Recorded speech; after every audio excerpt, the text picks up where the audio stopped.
Trigger warning. This video contains themes of drug abuse. Viewer discretion is advised.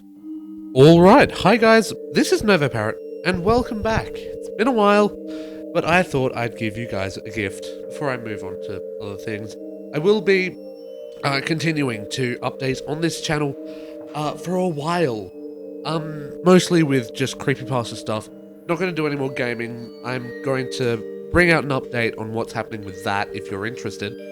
If you're not, that's fine, but I will continue doing creepypastas and horror stories if that's what you wish. If you're happy with that, if you're glad with that, I don't, whatever. Anyway, this story is called Betsy The Doll. It's by Reddit user The Dalek Emperor. Great name. I love it. Anyway, this is the story. Hope you enjoy. Like most people, I had a sad childhood. Who doesn't these days? My father left before I was born, and my mother was on drugs from the day she brought me home. She slipped right back into her party lifestyle and turned her apartment into an opium den.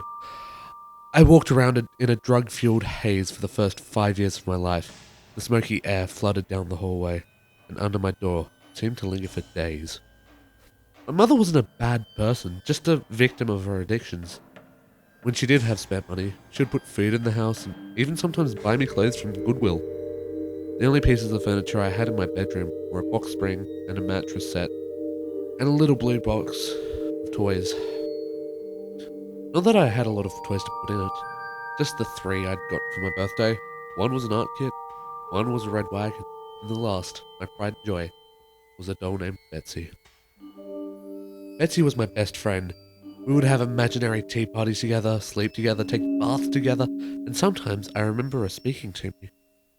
Thinking about Betsy in adulthood has led me to believe that I was a severely traumatized child who was often high on opium, and therefore my memories were extremely unreliable. Still, I remember the sound of her voice, a high-pitched, tingled lilt, and I remember the things she wanted me to do: steal food for her, bring her forks, bring her knives, hit the bad man who slept on the couch. Always bad things that would get me in trouble. I would blame it on Betsy, but my mother would never believe me. Adults never do. Around my 6th birthday, I asked for my mother for a birthday party. I wanted to invite the not nice girls from school, serve them cake, make them like me. I still remember standing in the kitchen with such high hopes, glass bottle of soda shaking in my hand as I held my breath, and awaited my mother's answer. She turned to me and laughed. "A birthday party? Laura, that's ridiculous. I can't afford to feed 15 other children that aren't even mine. I can barely afford to feed you.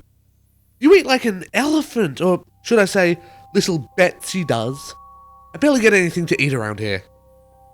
My face fell as she shook her head, mumbled something and stumbled off. I heard the music go up in the living room as more people walked in the door. Some left, some stayed. I knew none of them. My mother threw parties all the time. What about me? I was a child. All my friends had birthday parties, and now the mean girls would know I was too poor to have one. They would tease me even more. I felt tears start to travel down my face, and I ran into my room and slammed the door. Betsy was laying on the bed and smiling. She was always smiling. How could I forget? Just staring at me, smiling. She was going to tell me to do something bad, like steal more food, or worse. This was her fault. Betsy didn't have to go to school. Betsy never got in trouble like I did. And in my 5-year-old little brain, I truly believed it was the doll, not my mother, who was the source of all my woes. I screamed in anger and threw the bottle as hard as I could at the bed. It hit Betsy and she fell on the floor. I laughed. I dragged her into the bathroom and threw her in the bathtub, which always had water in it, as the drains were all clogged. Of course, she didn't fight back until she was underwater. But it made me feel better. A few minutes later, after I had finished taking my anger and humiliation on my favourite toy, I threw her in the toy chest and slammed it shut. I kicked the chest against the wall. I never wanted to see Betsy again. I never owned another doll after that. About a week later, the police came and 2 nice ladies took me to live in a new home, in a new state, with food and toys and no drugs. The trunk went into storage and the wagon disappeared. I never saw my mother again. As I got older, my foster parents admitted she was in jail doing 25 years. I felt nothing for her anyway. I was still having nightmares because of the life she had given me. I focused on doing well in school and ignored her letters from prison. She reached out to me several times in my teens, but I always declined her calls. That is, until this morning. I am 30 now, with my own children and a husband who loves me deeply. I have a beautiful house, 2 dogs, and a career as a social worker trying to make a difference for kids who had it bad like me. So when I got a voicemail from my mother letting me know she had been paroled and wished to speak, I felt stable enough to let her say her piece. Since the kids were home from school, I went out to the shed, the backyard, to return my mother's call. The shed was the children's domain, and they used it to play in the summer. I sat on the old toy chest, which was, currently being used as a tea party table, and dialed the number she had left me. 3 rings. Hello? Laura? Hello, Mother. How are you? Oh, Laura, thank you for speaking to me. I know you have your own life now and a family. I would love to meet them someday. I just wanted to tell you how sorry I am for everything. You are not meeting my kids. Ever. I'm going to say my piece here too. The drugs destroyed you, and you took me down alongside you. Honestly, I am surprised it took you so long to get caught. I'm not sure what you mean about being caught, Laura. I honestly know nothing. Look, it hardly matters. I do understand why you would feel that way, why you would hate me and not want me to meet your little ones. I learned a lot about Jesus and forgiveness when I was away, and just... Oh, Laura, I'm so sorry about Betsy. Betsy? I paused, confused.